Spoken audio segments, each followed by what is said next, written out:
안녕하세요. 홍성수입니다. 오늘은 그 6월 모의고사 평가, 6월 모평의 의미, 그리고 사실 이 6월 모의 평가가 중요한 거는 이걸 통해 가지고 내 수능 성적은 어떻게 변할 것인가 이런 것 같은 것들을 생각해 봐야 되는 거일 텐데 6월 모의고사 성적이 과거 년도의 어떤 데이터를 확인했을 때 실제 정시에서는 어떤 변화를 가지는지 이런 것들을 한번 설명드리는 시간을 가지려고 합니다. 먼저 6월 모의고사 평가의 의미인데요. 첫 번째로는 올해 수능을 예측할 수 있는 척도다라는 어떤 이야기를 할 수 있죠. 이거는 어떤 의미냐면은 3, 4월 모의고사는 교육청 주관으로 치러지는 것과 다르게 6월 모의고사는 실제 수능을 어떤 출제하는 기관인 평가원에서 출제를 하죠. 그렇기 때문에 어쩌면 조금은 더 수능과 유사한 어떤 성격의 어떤 유사한 어떤 지문에 대한 근거 같은 것들을 활용해 가지고 정답을 골라낼 수 있게끔 하는 뭐 이런 식의 어떤 시험이라고 평가할 수 있습니다.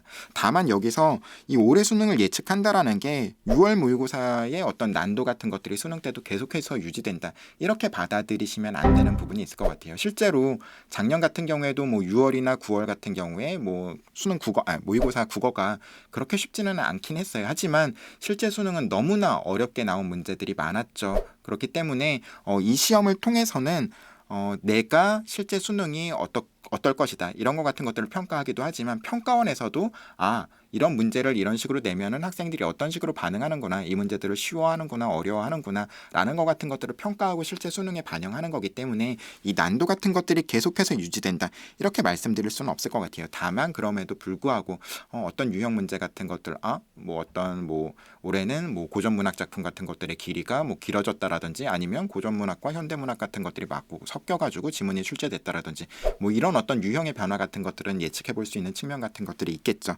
일단은 첫 번째 의미는 그런 것들일 거고요. 두 번째로 좀 중요한 의미가 결국은 네 번째 의미랑 어떤 연관이 되는 의미일 텐데요. 본인 성적을 평가할 수 있는 기준이 된다라는 의미예요.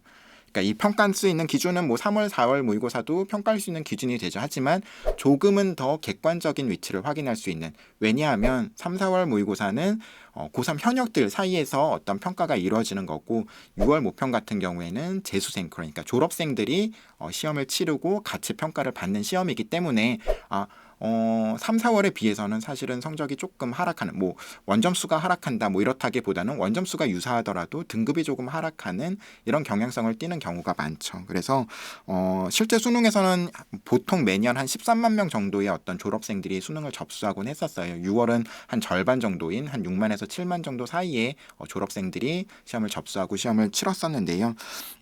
나의 위치를 조금은 더 3, 4월에 비해선 객관적으로 확인할 수 있다. 이런 의미고 이런 것들은 이 4번 수시 지원 전략과 이렇게 연관이 될 수 있는 이야기일 것 같아요. 그러니까 내가 수시 지원 전략을 세우기 위해서는 단순히 뭐 교과가 평균 몇 점이니까 내가 수상 경력이 몇 개니까 뭐 이런 것들을 학생부를 가지고 평가하는 이런 방법 같은 것들도 있을 수 있겠지만 대입 전형의 특징이 그런 거죠.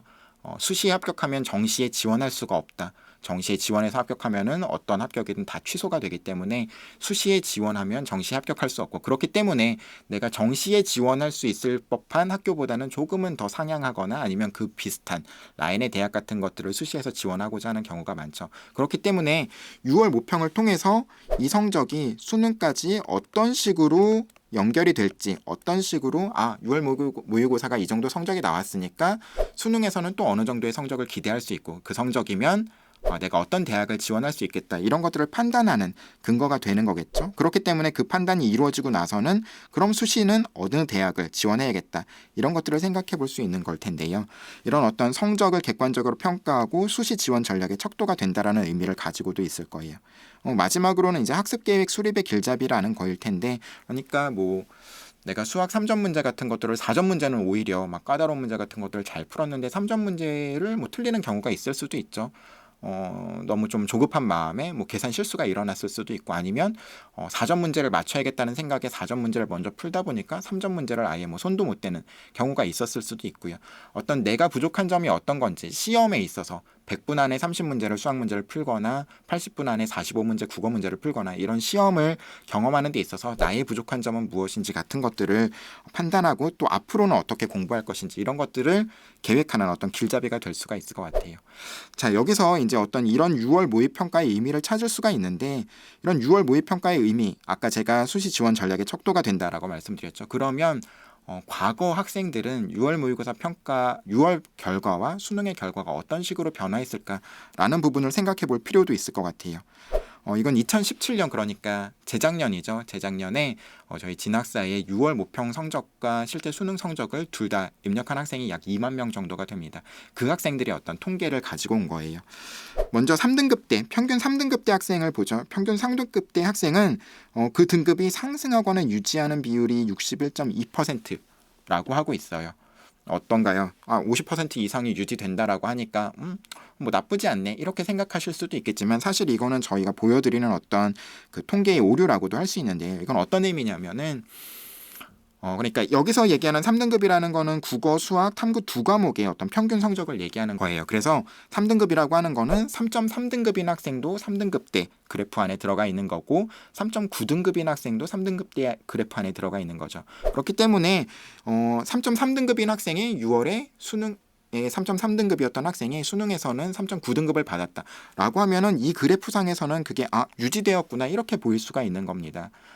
저희가 지금은 이거는 보여드릴 때 등급으로 구분해서 보여드리지만 등급이 아니라 조금 더 짧게 쪼개서 그러니까 평균 백분위를 5 단위로 쪼개가지고 본다 그러면 뭐 100에서 95, 뭐 95에서 90, 뭐 85에서 뭐 90 뭐 이런 식으로 좀 더 쪼개서 본다라고 했을 때 상승하거나 유지하는 비율은 사실 60%대가 아니라 40% 정도라고 생각을 하셔야 됩니다. 그렇기 때문에 성적이 하락하는 비율이 더 크다라는 점 같은 것들을 반드시 유의하셔야 되는 거죠. 2등급 대 학생 같은 경우에는 그런 경향성이 더 크죠.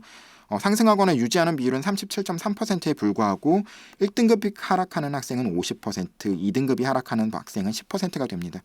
1등급 때였던 학생들은 2등급 이상 하락하는 비율이 가장 커요. 38.1%. 굉장히 그 하락폭이 클 수 있다라는 거죠. 물론 이 영상을 보는 학생들 모두 다 6월 모평에 비해서 수능 성적이 하락할 거야. 그러니까 기대하지 말고 수시 지원을 굉장히 안정적으로 써. 이런 말씀을 드리고자 하는 건 아니에요. 이렇게 성적이 하락하는 이유에는 분명히 그 이유가 있을 텐데 물론 졸업생의 유입 같은 것들, 더 많은 수의 유입 이런 것들도 있겠지만 사실 고3 현역 학생들 같은 경우에는 특히나 7월 기말고사가 끝난 이후에는 뭐 자소서라든지 아니면 논술이라든지 아니면 뭐 수시 지원 전략에 너무 어떤 식으로 세워야 될까 이런 것들에 너무 많은 시간 같은 것들을 뺏기는 경우가 많아요. 상당히 많습니다. 특히나 요즘 학종 같은 것들이 대세이기 때문에 대부분의 학생들이 자소서를 고민하게 되죠. 그렇기 때문에 학생들 여러분들께서는 당연히 수능에 좀 할애하는 시간이 다소 적어질 수밖에 없고 7, 9월에 비해서 어떤 수능 준비하는 데 시간을 많이 빼앗기기 때문에 굉장히 성적이 하락하는 비율이 높아진다. 그러니까 이런 어떤 수능의 시간 같은 것들을 더 많이 할애할 수 있다라고 한다 그러면 성적이 유지되거나 상승하는 어떤 확률 같은 것들이 더 커질 수 있다라는 점 같은 것들을 생각하시면 좋겠어요. 물론 수시가 굉장히 중요한 거긴 하지만 수시 지원 전략을 세우는 데 있어서 정시 지원 어떤 가능성 같은 것들을 판단하고 나서 지원 전략을 세우셔야 되는 거기 때문에 수능에 대한 준비 같은 것들을 끝까지 게을리해서는 안 된다라는 점을 말씀드리고 싶어요. 뭐 이번 시험이 만족스럽지 않은 학생들은 당연히 수능을 열심히 공부해야겠다 이런 식의 어떤 계획 같은 것들을 세우는 학생들이 대부분이겠지만 이번 시험이 만족스러운 학생들 같은 경우에도 자만하지 않고 굉장히 그 수능에 많은 시간 같은 것들을 할애하려고 노력해야 된다. 이런 점을 꼭 한번 기억하셨으면 좋겠습니다. 오늘은 아마 6월 평가를 바탕으로 해가지고 굉장히 좀 만족스럽거나 아니면 실망스럽거나 이런 학생들이 있겠지만 그런 것들을 앞으로 어떤 식으로 받아들이고 공부해야 될지라는 점을 말씀드리고 싶었어요. 오늘은 영상 이것으로 마치도록 하고요. 다음 시간에 또 다른 주제 가지고 인사드리겠습니다. 감사합니다. 안녕.